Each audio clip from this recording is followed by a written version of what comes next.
Give us any chance, we'll take it. Read us any rule, we'll break it. We're gonna make our dreams come true.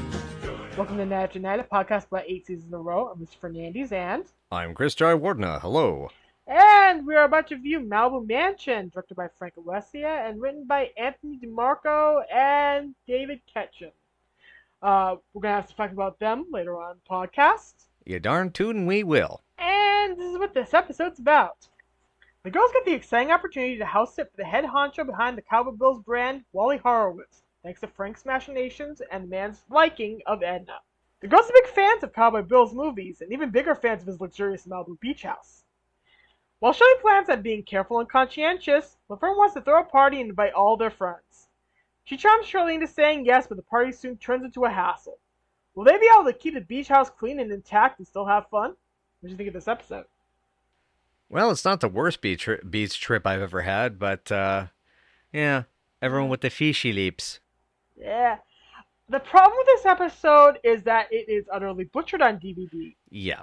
We are missing a huge plot point where a group of bikers who are led by Richard Mall enter the room and force them to keep partying while it storms outside. And they sing Beach Boys songs and end up all getting along. This plot point is completely excised from the DVDs because, Beach Boys songs. You can see Richard Mall and his gang entering, but on the DVD, it just cuts off with Laverne Shirley bum rushing everybody out of the beach house because they are afraid everything's going to go kaflooey. So this is, on DVD, it is kind of a travesty. It's very incomplete. Because I know that you and the other friends of ours in the community were really hyping me up that this episode was fun, that this is a beloved episode, and when I finally watched it, my response was, okay? And now knowing I've seen the edited version, it makes a lot more sense as to why I've responded that way.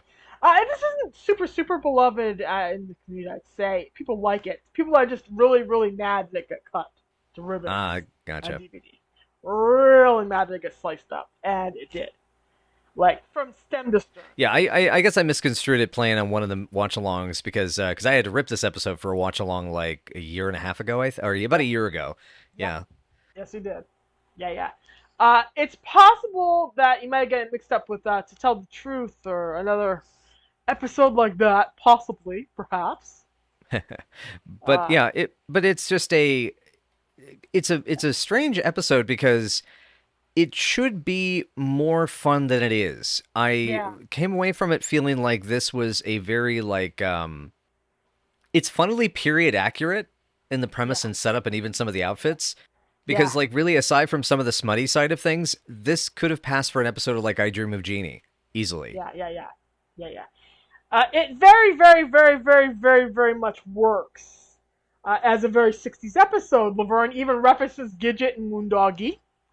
It feels very much like a thing that they would want to get out near the beach and take in the crunchy waves, man, and dig the sun, because the beach culture was very popular at that point.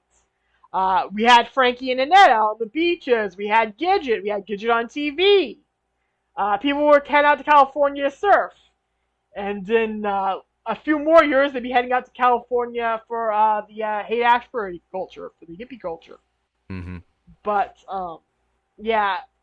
this episode suffers from that big chunk of plot being truncated. You'll notice on the DVD running time how much shorter it is. It's almost hard to review this episode without seeing the missing chunk of plot. I am currently ripping my VHS tapes and digitizing them, and once I find that episode, I'm going to show that to you, and we might I don't know if down the line we might come back and do a special comparison review at some point. Well, that's certainly something that people could incentivize us for by joining our Patreon. Hey. Yeah. This is a hard episode to grade because on DVD it is incomplete. Frankly, Paramount should be ashamed of themselves for releasing it in this state, because it is not a complete episode as is. Music rights aside, what happens, ergo, makes no sense. They try to make it make sense by editing it down the way they do, but it does not completely make sense. Yeah. So moving into the episode itself, like trying to like review what we can. This is the only Cowboy Bill's appearance that we actually get, correct? Yes, this is the only time we ever see him, we ever meet him. That feels very disappointing given how good he is as a character in the I mean, he is a creep, don't get me wrong. Like when he starts creeping on Edna, I have, and he's a creep. Fuck him, hate him, do not want. Please murder him, cut his throat, make an example of this motherfucker. Make an example of him. Burn him at the stake. Burn him at the stake. But I dig that Frank sees it and like he totally tries to establish dominance. Like we're very much in love, and then he kisses her really deep. It's like, boy, that's good. Yeah, the dip kiss is great. Edna's enjoying all this. Edna's enjoying being in the catbird seat a little bit here, and you can't blame her. Because hey. Oh, it's probably been a while since she's had two guys fighting over her like that. Hey, yeah. Who would not fight with another person over the affections of Edna Babish? You are a liar if you would not fight for Edna Babish's affections. Oh, certainly. God, yes. Like Edna is a complete package of a woman. Mm-hmm. In a lot of ways. That is a woman that ain't a snack. She's a whole meal, baby. My notes about Cowboy Bill here, aka Wally Horowitz, is that this is pretty much a very clear parody of Roy Rogers. Yes. This is a hardcore parody of Roy Rogers here.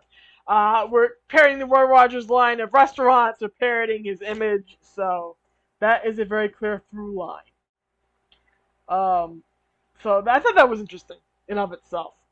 Yeah, it's when he finally reveals himself to not be that bad, I was like, not to be a villain per se. My notes are, okay, he's not so bad, but he's kind of an idiot. And he's a white capitalist. Yeah. He's an idiot. He's kind of doofy. He's a white capitalist, but he's not an ill-meaning person. He's nice enough for a rich guy. Yeah. I do love and I will say, the Stubby K as the performer, and that's when I really feel like he absolutely deserved to be in this show more. It would have been awesome because he was still active for I think 6 or 7 years after this. Yes, he was. Yeah, he even got to be on a Sylvester McCoy Doctor Who episode in the late 80s. I mean, his last TV appearance was actually in American Playhouse with Peter Gallagher and Betsy Brantley in I want to say 1990, I think, something like that. Yes, right around there. Yeah, so I mean, he clearly was active. I would have loved to have seen more with him because, having him as this recurring, almost like Bob's Burgers, Mr. Fish Odor, Say, come in. It's like, DeFazio, I'm here because I need those girls to be doing me a favor. Yeehaw! Yeehaw! Can they watch my bird for a little while? You gotta keep, he's a little bit mouthy, y'all. So you gotta be careful of him. He'll call you a bimbo. Might be calling you a bimbo, but don't worry about that. He does that to everybody. God. How do we love this parrot? Do we love this parrot or what? Even though he participates in Laverne's flanderization. I would say that last part makes it hard to love the parrot. I like the parrot. I don't love the parrot. Yeah. Talking animals being assholes just doesn't work for me. It's a joke that got old for me a long time ago. Yeah. I think we got kind of spoiled in that respect as children of the 80s and 90s. Because that happened a lot. Mm-hmm. We had a lot of talking animals films, talking babies. Oh, God. We had Polly. We had Look Who's Talking Now. We had a lot of stuff. Didn't even in the remake of That Darn Cat, did the cat talk? I can't remember. No, DC does not talk in the remake. I know because Michael McKean is in the remake. I recently watched Why am I not surprised that you know that? He plays Patty's dad. Aw. Oh, that's so cute. But yeah, that was though a thing that just happened so much in movies, especially. There was often animal movies for kids and stuff like that, and they would have talking.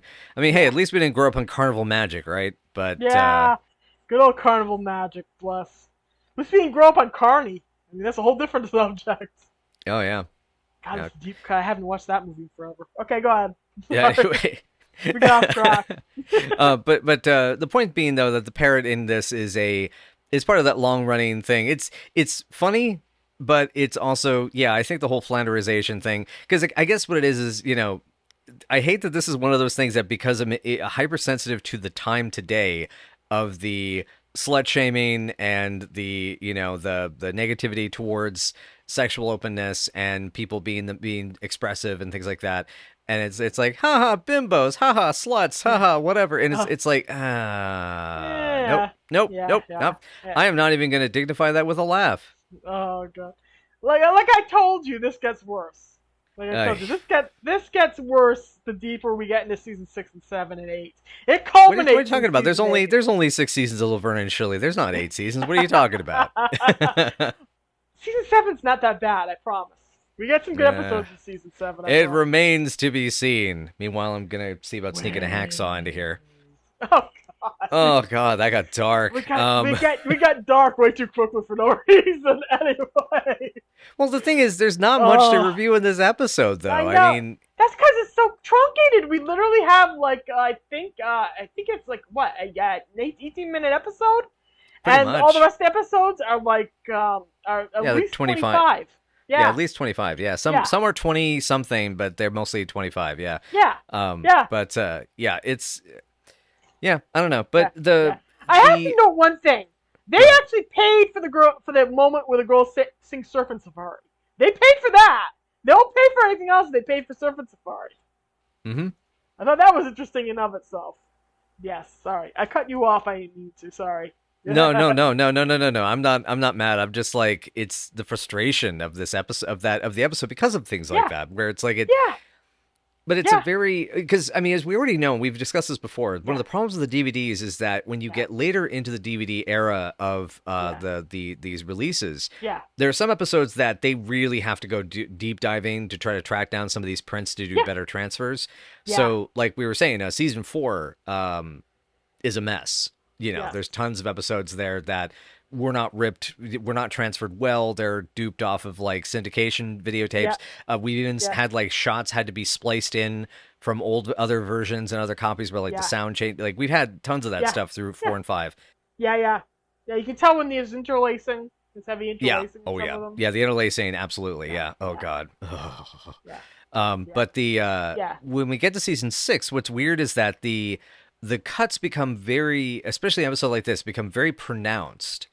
And we're unable to get the kind of the full spectrum of things. And I mean, as you point out, and I finally compared the episode coming up, I do, which is weird.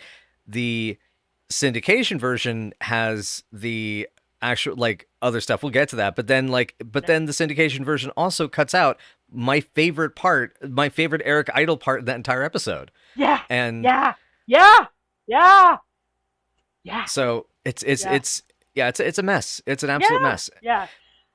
There are old wives' tales about how they used to edit Laverne and Shirley.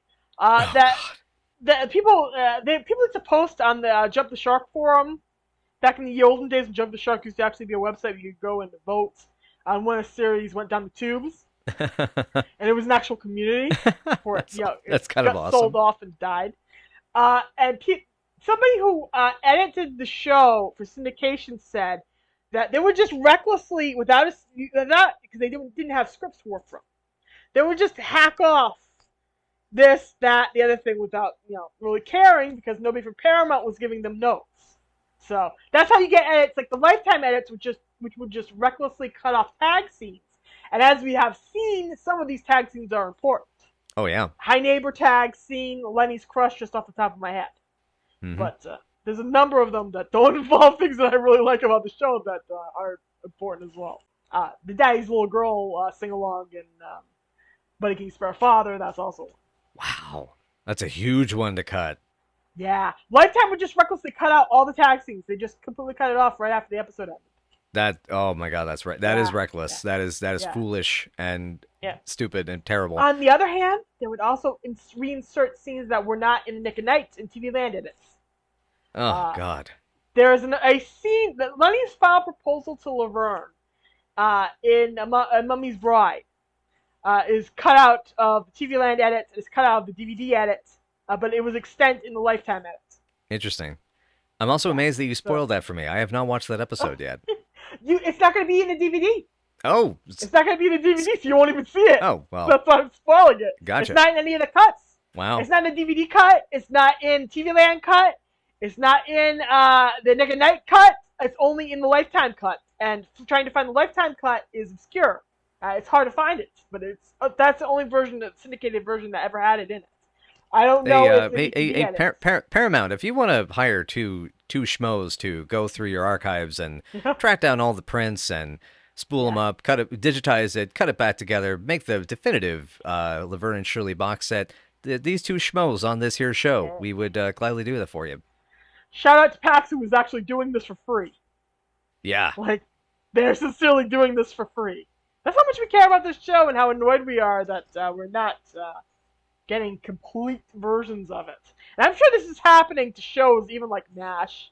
I'm sure this is happening to shows like All in the Family, which are part of our television heritage and part of the development of sitcoms where things are getting chopped up like that. I'm pretty sure things like I Love Lucy never got this treatment.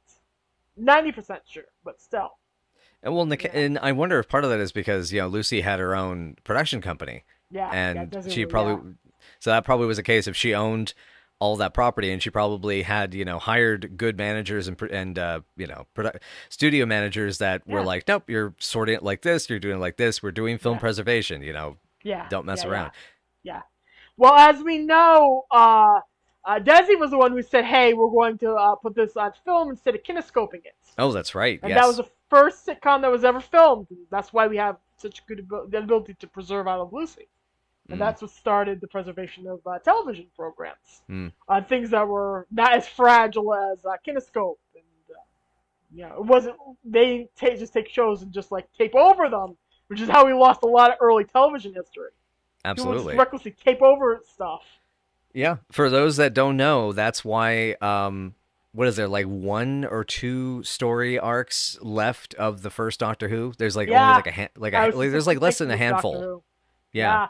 They just taped over it. About that. Yeah, they had to reconstruct that with still photos, with audio tapes, and radio broadcasts because they're gone. They got taped over. Yep.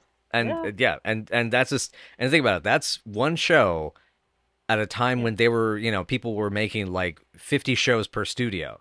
Yeah. So think of how much history is gone. Media preservation. Oh, my heart. Anyway. Okay. So anyway, we got super distracted on this episode. I just realized. Yeah.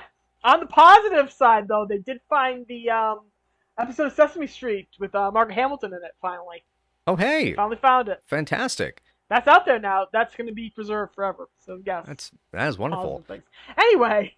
An interesting thing, though, about, mentioning the about this is that even one of the writers, David Ketchum of the Tony DeMarco and David Ketchum pairing, David Ketchum was another Mr. TV, both behind and in front of the camera. He was in stuff like Get Smart.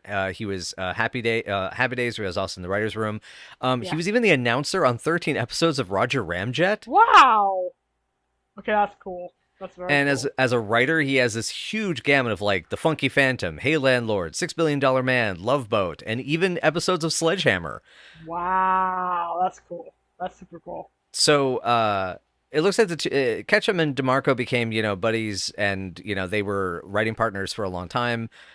They worked basically. They all worked on the 5 episodes that they did for Laverne and Shirley. Their name is on both, but they were both executive story consultants on season 6 and things of that nature. And so I'm kind of curious, as we're coming back around to this and talking about TV history and all this sort of stuff.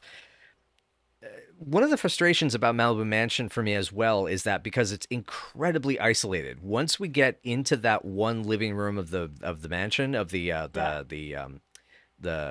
beach house, that is it. We never leave that one room. Yeah, we do not. And it's very frustrating and like they never use the sunroof really, at least in this version that I'm watching. Yeah.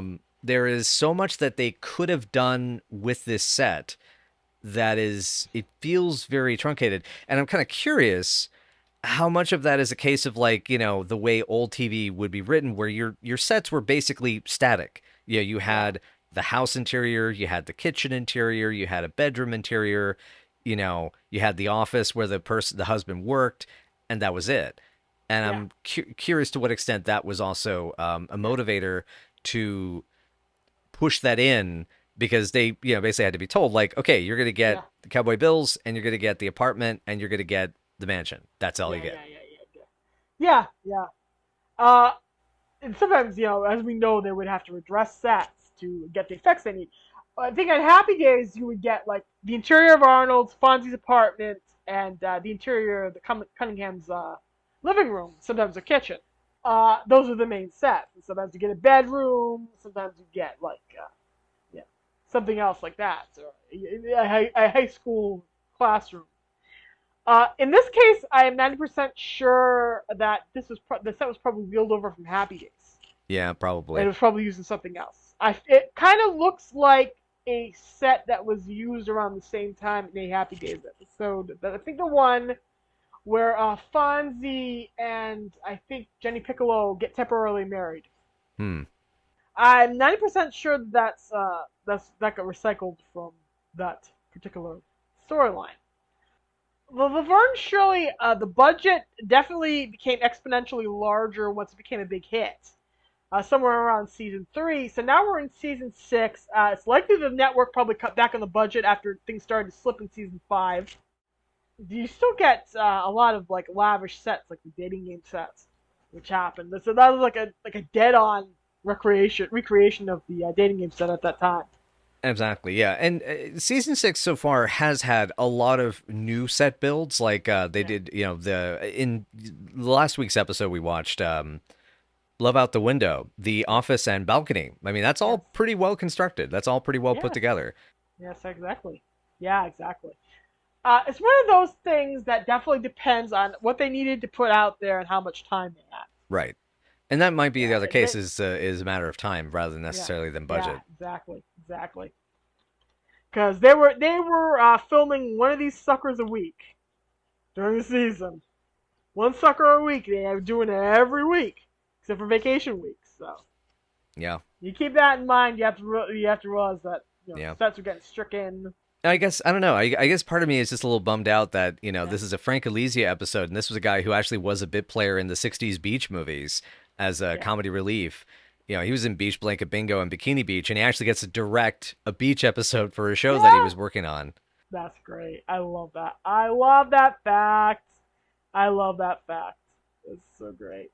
So, what do we think about the whole central conceit here of Laverne being the little devil on Shirley's shoulder, going, "Let's have fun here.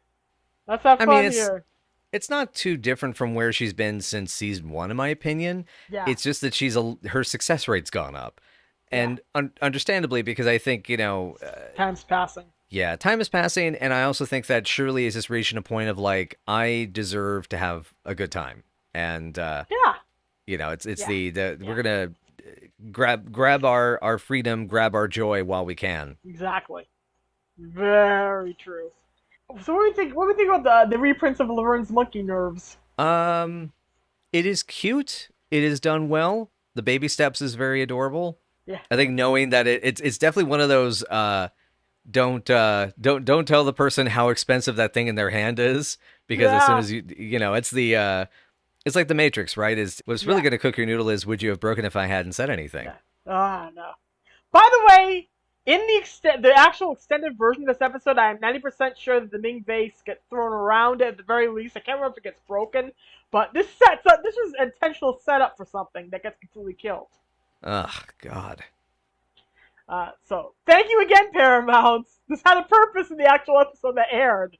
That you sure killed it in the edits. There's a great line here. Lenny and Squiggy buried up their necks in sand. Everybody rubbing oil on everybody.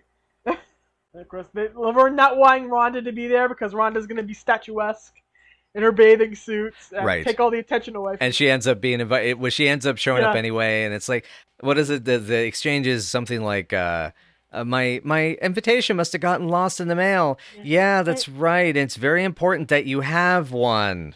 Yeah, it must have blown away. And then we found Lenny and Squiggy told her, which is actually nice of them. Plus, they also probably want to see her in a bathing suit, so. You know? Yeah. Well, Not see that her in they a don't bathing steer suit you. on the beach, in circumstances around the beach, rather than just Yeah. her, sunning herself on the balcony again. Yeah. Exactly. But they've already seen her in a bathing suit, I was going to say, so I guess that's the difference. That's the difference right there. Yeah, but I mean, it's. Listen, if you're gonna get wank material, you want it to be fresh. You don't want your old stale, Yeah. material. Yeah, so I was curious about if we thought the boys were snitching this here or not. I love the line that "Who died and made me weenie woman" Right. is really great. That's And then really her great. flipping the apron around into a cape was Yeah, adorable. yeah, it's cute. I love Shirley's heart-shaped sunglasses. Oh, So yeah, cute. those are precious. The And the clothing's great. callback to the callback to the weenies, give us weenies. Yes, yes, I'm stepping out, stepping out. Mm-hmm. Laverne, they really hammer hard on Laverne's past in quote unquote and bimbo-ness in this episode, They like did. more than usual. And even though the fact that she's still with Sunny, Sunny is here. Sunny is shirtless. He and Carmine surfing away with their jubblies out. Mm-hmm. They're little raisins. No, my actual note is nice tits, Sunny. And Carmine looks tiny next to him, which he does. Well, except where it counts, I'm sure. I'm sure. The fact that the girls actually thought to invite the boys is really nice. I really like that. And the fact that Shirley takes Carmine aside and goes, "Don't hurt anything important," is cute. That's very cute. Yeah. I feel like their relationship is getting more and more sexually honest Mm-hmm. in the California years. This is a sign of it. We get more signs in season 7, but I like those little moments. I hope I never see another Winnie again. And here comes the boys. Nah. Hello. Wow. Yeah. This is actually an inventive idea, except of course they didn't think of logic here. Yeah, they didn't realize that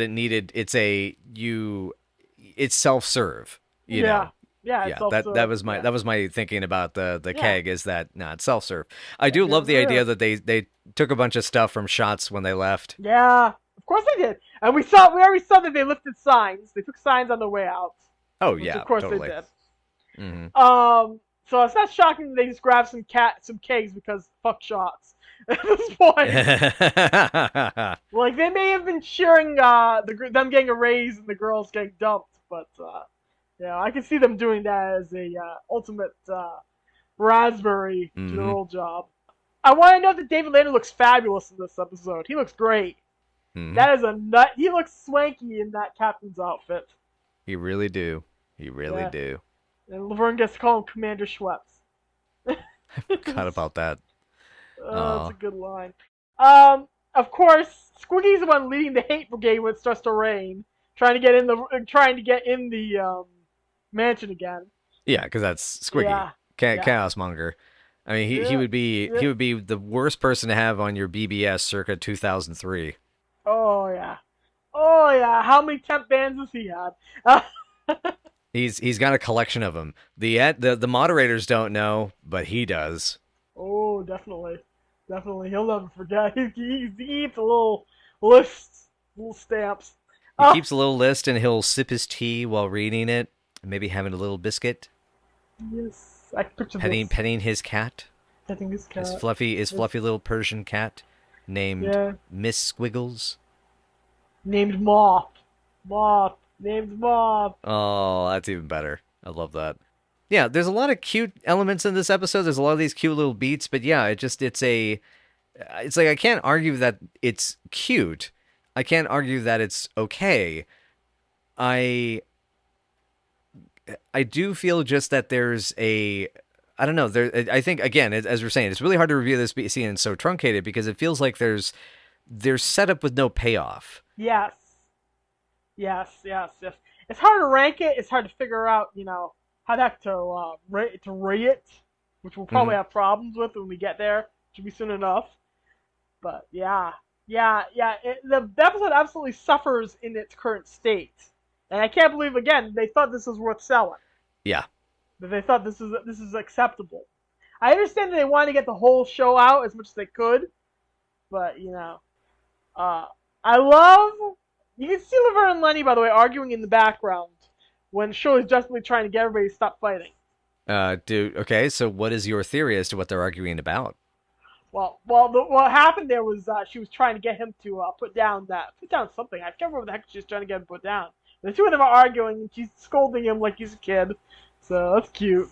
And of course, the line "Rhonda, stand up," and the boys making their sound. That's great. That's fun. That's a good little moment.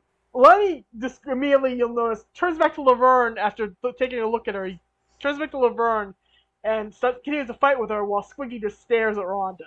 He just keeps staring. Hey, Lenny knows his priorities. He knows Yeah. where he rests. He knows where he rests his hat. It's with the one you Right. argue with, not the one you ogle. There you go. Anyway, So apparently, what happened in the biker subplot, as far as I can recall, is that the bikers definitely want revenge because when they're playing volleyball, they wreck their bikes. So Oh, I that's part see. of it. I see. I Yeah, have a I will note hold that off. says- I have. It's like I have notes for Eptide and actually, yeah. What is it? It's just Biker. Richard Mall as Biker. I will Yeah. hold off on those until we have. I can Yes. give a fuller understanding of the episode. Yes. But the fact that I didn't get to see the Two-Face voice actor in an episode of Laverne and Shirley, a guy who was the beat poet in American pop, who played Hurrock in Metal Yeah. Storm, the destruction of Jared Sin, Yeah. and was even in Nine Train to Terror. That's not cool. Yeah. That's not cool, man. Yeah. It's terrible. It's a travesty. I will repeat for the millionth time that this is a travesty. They should be ashamed that they did this. So, inspire ourselves after a bye-ho Shirley. We get to the girls trying to look, calm and collected, and they have to talk to Wally Horowitz, and they think they're gonna get away with it, but Shirley just confesses. Yep. I honestly like the ending. It actually made me really endeared to Horowitz. Was that Yeah, they did such a good job cleaning up, he never would have known. yeah, And he appreciated their honesty and the fact that they were responsible to clean everything up. yeah, exactly. He's not that bad of a guy. He offers him a limo also to go home in. Yep. He accepts that that's okay. They're just kids. They didn't damage my property. They had fun. That's fine. That makes him a nice dude. That makes him a likable dude. And given his own history and his age, what's the Yeah. chances in the 20s he did something like this himself, you know? Oh yeah. You know they partied. They partied like heck back then, and they did morphine back then. So Oh, yeah. that was a lot of partying. And champagne bass, but not the Natalie Wood way. Oh, ow. Now all I can think of is that story. Yep. You're thinking, and they end up hurting. Ow. I can imagine. Ow. Don't put substances like that in your bodies, kids. Ow. Or on your bodies. Yep. Okay, so, this is a nice compromise. Everybody kind of gets what they want in the end, which is good. And So we get our, even the bird. even the bird, yeah. The bird. And then we get our tag scene. What the heck is this outfit that Laverne's wearing? I don't know, dude. I checked out. I was pretty gone. We see Penny in this outfit in season 8 again. It is a choice by everybody involved. I don't know what the heck's going on. It looks like something that Peg Bundy would wear. To be real. To be real. Oh, Honestly, look at it next time you see it. It comes up in Of Mice and Men. I know she wears that in that episode. goodness. He's pressing charges after all? I don't understand when she talks. Yeah, go ahead. I was just gonna say that with that outfit, I mean, there are choices and then there are omens, and I wonder if this is just an omen of what is to come. Dun dun dun dun. Dun dun dun dun. Anyway, yeah, then we have that. Yeah. They were so impressed that he decided to have him bird sitting for the weekend. Yeah.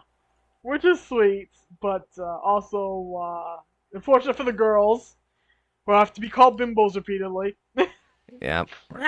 Bimbos. Yeah. Maybe Laverne could smack the bird with her guitar. She gets to sing another song here. Oh yeah. About meeting a guy named Moondoggy. Not getting to meet a guy named Moondoggy, to correct myself. Oh, Moondog.